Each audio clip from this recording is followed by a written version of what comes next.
Could the murder of rap icon Tupac Shakur in 1996 be a case of mistaken identity?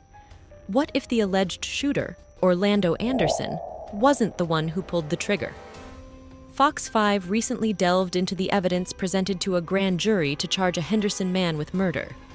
Police have shifted their belief, naming him as the mastermind behind the crime, contradicting the long-standing theory that a deceased gang member named Orlando Anderson was responsible for the fatal shooting of rapper Tupac Shakur in 1996.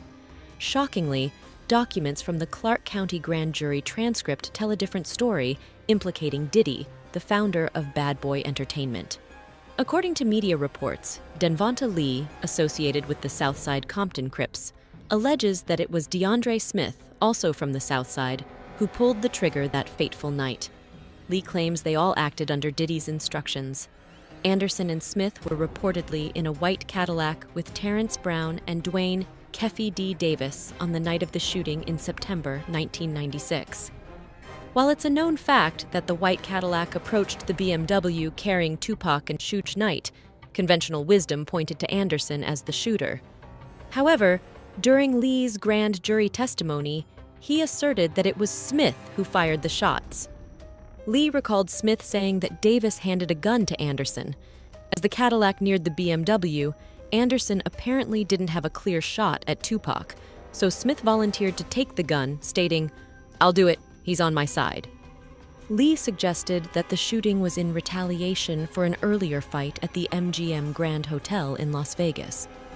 The truth seems more shocking and complex.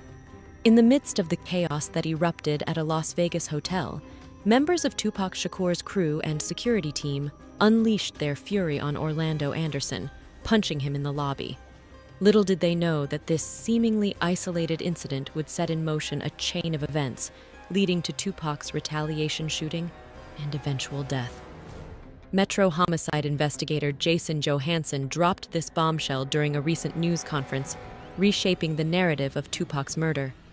Back then, the mob Piru Street gang, linked to the Bloods, provided security for Death Row Records, and they had a bitter feud with the Southside Crips. Investigators now claim that it was Dwayne Davis who masterminded the plot to target Tupac following the brawl with Anderson. Davis, who was arrested just last month, is now facing open murder charges in connection with Tupac's death. Keith D. is the only surviving suspect in this case and has stated in his memoir that he is one of only 2 living witnesses to the killing. Over the last 5 years, the police conducted countless interviews and pieced together a narrative that not only aligned with the crime scene on that fateful night, but also matched the sequence of events. The world is now watching closely, eager to see what unfolds next. The sheriff of Las Vegas, Kevin McMahill, emphasized that contrary to belief, Tupac Shakur's murder was always a priority for their police department. So who is this man, Dwayne Davis, who managed to evade authorities for 27 years, only to find himself at the center of the Tupac murder saga? Dwayne Davis, once a leader of the Southside Compton Crips gang, meticulously planned his revenge against Tupac Shakur. In 2019, he stunned the world by releasing a revealing memoir titled Compton Street Legend. In this memoir, Davis claimed he climbed the ranks of the notorious Southern California gang to become a significant figure, running a multi-million-dollar drug empire across the nation.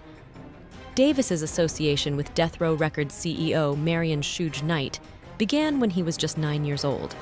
Although he initially worked at Compton College, it didn't yield enough income, prompting him to explore drug dealing, enticed by the promise of quick money. Keffe D. was a member of the Crips, while Suge Knight was affiliated with the Bloods.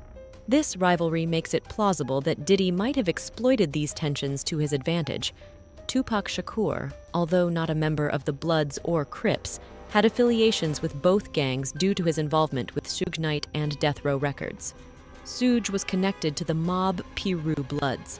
As Diddy's name continues to surface in the Tupac murder case, the rapper's brother, Mopreme Shakur, addressed the rumors. He shared his initial surprise upon learning about the raid on Keffe D's house in Vegas. The arrest of Davis in connection with Tupac's 1996 murder has sparked renewed interest and questions surrounding the case. Keffe D is making headlines by dropping Diddy's name in interviews regarding Tupac's murder. but it's law enforcement's role to investigate. Many feel that Tupac is being vindicated, as his concerns back in the day are now being taken seriously. Keffi D repeatedly implicates Diddy, blaming him for sinking the death row empire in an interview. While Diddy has avoided discussing his involvement in Tupac's murder, people on social media are demanding accountability. As the upcoming hearing approaches, the question on everyone's mind is whether Diddy will finally face legal consequences.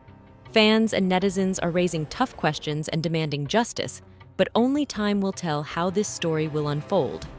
What do you guys think? Let us know in the comments. Until next time.